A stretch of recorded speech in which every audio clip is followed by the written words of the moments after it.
Urban exploration gone wrong.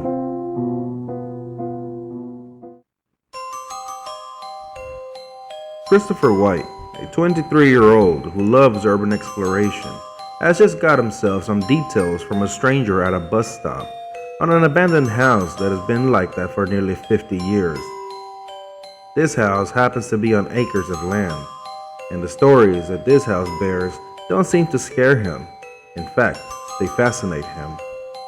The stories range from ghost sightings to people disappearing in the house and never found again.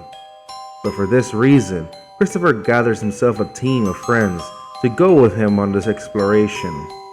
Convincing two of his friends was easy, so now Christopher is ready. The night is upon them. Christopher and his two friends, Patricia and John, drive for 30 minutes to the location, and as they pull up to the house, they wonder how they never heard of it. Christopher steps out of the car. He can hear the wind rustling through the trees, but that's about all he can hear. He notices warning signs all over the property. Stay out. No trespassing. Under surveillance. Ignoring all signs, they park the car and start to get their backpacks, ready for the exploration. They make sure they have all the things they need for it: flashlight, batteries, water, first aid kit, cameras, and some snacks just in case they get a little hungry. With backpacks on their shoulder and flashlights in their hand, they begin to walk towards the house. The flashlights were off as the moonlight provided them with enough light to walk there. On the path to the house, they stop dead on their tracks as they spotted someone else walking towards the house too. They crouch down and begin to record this person with their camera. They noticed that the stranger had no backpack and no flashlight. The trio quickly began to theorize that it must be the owner just checking on the house.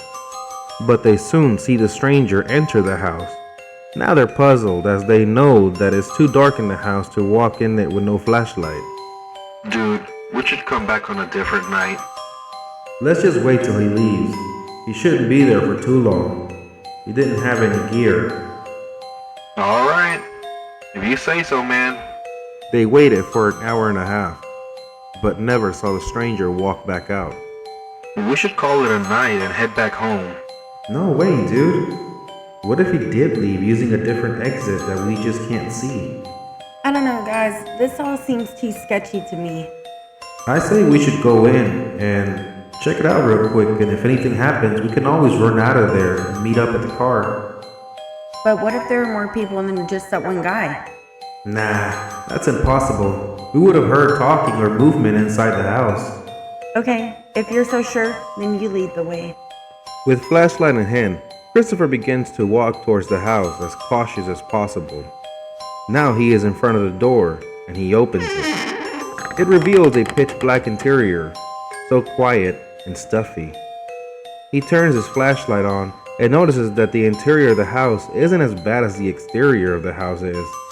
Almost as if someone was cleaning it, kept it clean.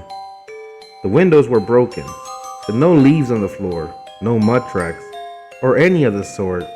Just pure clean floors. Of course, some walls were broken, but not even the rubble of these broken walls were on the floor. The owner must keep this house clean. But why would he? All three of them look confused by this. But it's still not enough to stop Chris from wanting to explore the house.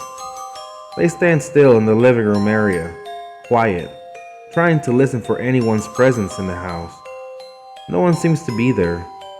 Christopher devises a plan. Okay guys, I'll check the upstairs. Patricia, you check the rooms, and John, you check the kitchen and the dining room area. Deal. The three of them split up.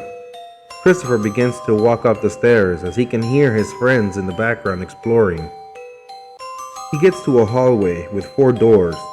All doors are closed, and it makes him a bit nervous to open them.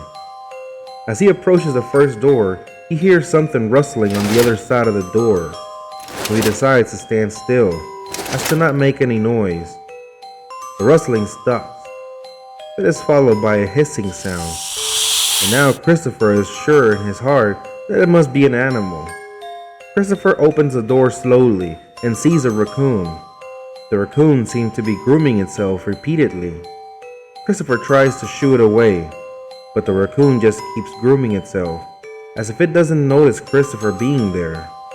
He records with his camcorder and quickly closes the door.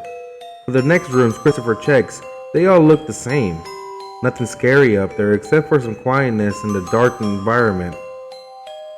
Patricia is making her way to the guest room that is on the ground floor. The door is closed, so she opens it. It's a wreck in there. A lot of walls broken. The energy that she feels in that room scares her. But what's an urban exploration without the feeling of being scared? She begins to record with her camera. The darkness and destruction in this room. Some of the walls looked like they had blood on them. The stench of death was strong and overwhelming, but still doesn't stop her. As for John, he's done recording the dining room area and is now in the kitchen. It's a clean kitchen, tidy as the rest of the house. All drawers in the kitchen were open, including the pantry, but deep inside the pantry is another door, a door that is closed. John enters the pantry and begins to approach the door. His heartbeat races as he wonders what's on the other side of it. Right hand on the doorknob, he slowly turns to open it, and it reveals a set of stairs that lead down into a basement. He closes the door back again and heads back towards Christopher and Patricia to tell them about the basement he found. Guys, I found a basement. Did you go in it? Hell no. So, what are you waiting for? I figured we can all go and explore it. I'm not sure if we got the right house. All the rooms upstairs are clean, and I don't see anything terrifying about this house, except for its unsettling location. Maybe the basement has something good for us to document. The trio begin to make their way to the basement. Christopher opens the door that leads down to this one, and begins to descend the stairs. As they reach the bottom of the stairs, they notice the basement is huge, bigger than a standard basement. The stench of death was a lot stronger there too. I hope we don't find a dead body in there. Oh, please don't say that. I'm just saying. Guys, look what I found. Is it a dead body? No, it's like a huge bed of mushrooms. All three of them head towards it and begin to record it.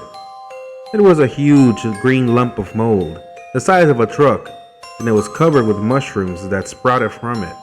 Is that what we've been smelling this whole time? I'm sure it is. The smell is a lot stronger here too. As they stood there, Christopher noticed the thick mantle of spores that was floating in the air. Guys, we've been breathing these spores the whole time we've been here. You know that, right? I think we should cover our nose. It would be a little too late now. We've been breathing this thing since we walked in the house. I'm still covering my nose. Guys, check this out. It has a patch of hair growing from it too. Christopher and Patricia head towards John to see the patch of hair.